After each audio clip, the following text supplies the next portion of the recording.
WarnerCember. Today we're taking a look at Superman 2, the 1901 sequel to the 1978 classic, where General Zod is back out of his cell, where he goes to this recon to wreck on the moon, and but most importantly in Metropolis. And Lex Luthor escapes from prison, goes to the Fortress of Solitude for a bit, and later teams up with Zod. And Lois Lane is fully suspected that Clark is Superman before he officially reveals that he truly is Superman. Then he takes her to the Fortress of Solitude, where his powers are being taken away for a while. But then when he hears about Zod, he wants to get his powers back to save the day.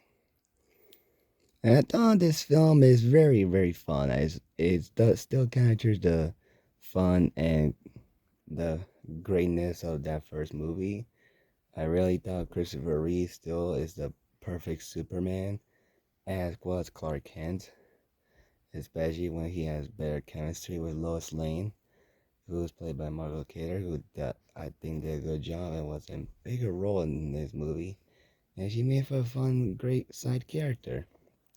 And they share a lot of screen time. Though it unfortunately ends with a infamous scene where with the memory wipe, which I thought was kind of feel weird, but whatever. And General Zod is a very intimidating antagonist. I thought Ursa was interesting, and I thought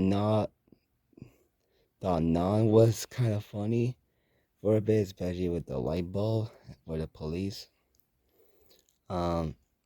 But I thought they were intimidating antagonists destroying the Metropolis and trying to kill Superman.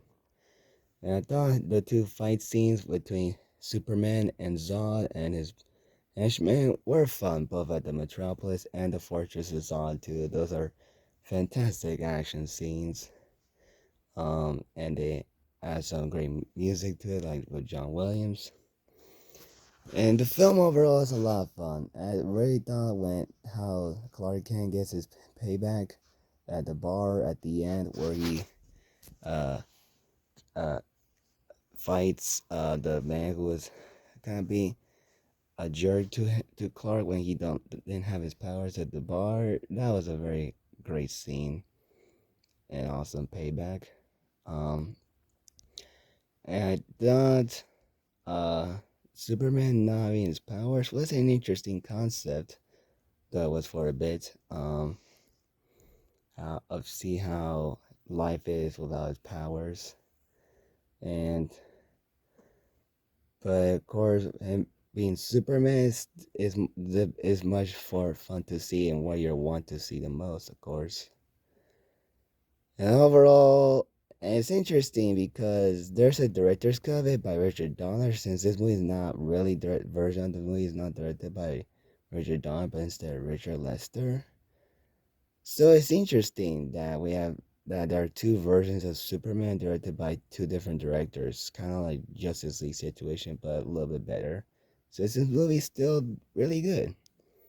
Um, and overall, I thought Superman 2, this version, is really good. I really had a good time with it movie, and I hope you guys have a good time with Superman 2.